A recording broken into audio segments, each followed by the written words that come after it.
नमस्कार बच्चों, मैं एक बार फिर से अनोखा अतिथि कहानी का नेक्स्ट पार्ट लेकर आई हूँ। पिछली कहानी में हम ये जान चुके हैं कि लेखक का अतिथि कौन था, उससे लेखक कैसे मिले, फिर उनकी जो दोस्ती है वो कैसे आगे बढ़ी, और अब लेखक के देवघर से विदा होने का समय आ गया था। वो दिन आ गया था जब उनका सामान बांधा जा रहा था, गाड़ियाँ आ गई थी जिन पे सामान लादा जा रहा था। और ये बात उस अतिथि को यानी कि उस कुत्ते को भी पता चल गई थी। वो भी सुबह से बहुत व्यस्त था, बहुत बिजी था। वो कुलियों के साथ बराबर दौड़ लगा रहा था। जब भी वो सामान लेकर जाते, गाड़ी में रखते, वो उनके साथ साथ जाता, फिर वापस आता।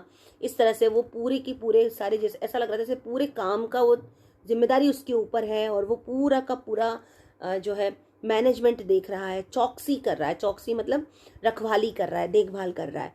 इस तरह से पूरे टाइम वो बहुत व्यस्त था, और उसे लग रहा था कि कहीं कुछ छूट ना जाए, एकदम सारा काम ठीक से होना चाहिए।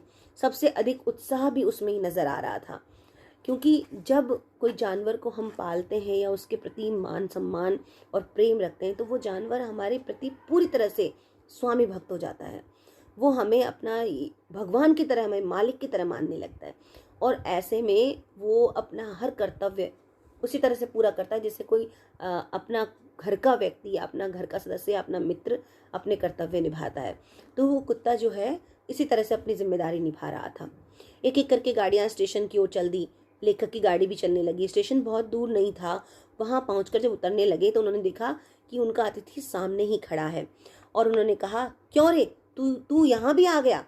मतलब तुझे यहाँ नहीं आना चाहिए था, क्योंकि अब मैं जा रहा हूँ। उसने पूंछ हिलाकर इस प्रश्न का उत्तर दिया।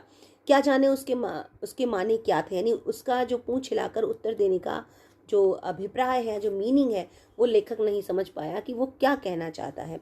टिकट खरीदे गए, सारा सामान जो है वो गाड़ियों में रखा गया, और मित्र ने आकर खबर दी कि ट्रेन अब छूटने ही वाली है, 1-2 मिनट की देर है।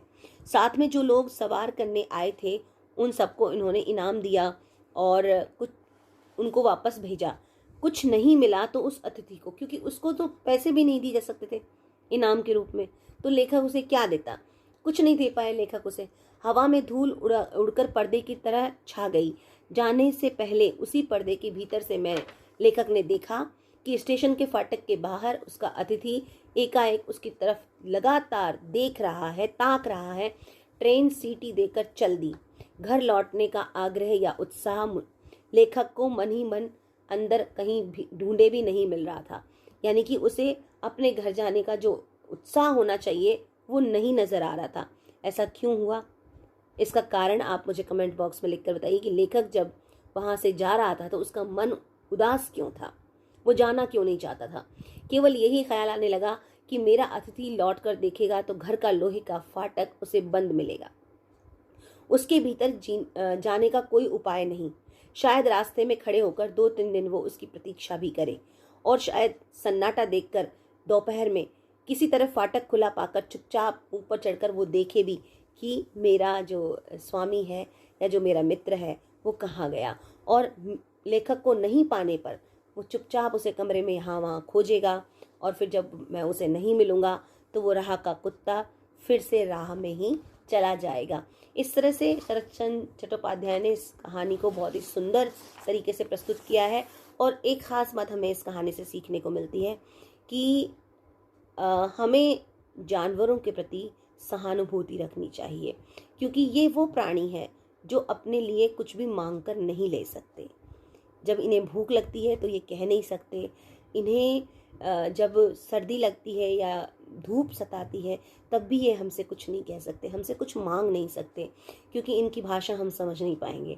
लेकिन एक इंसान होने के नाते जानवरों के प्रति हमारा कर्तव्य है, और वो हमें ज़रूर पूरा करना चाहिए।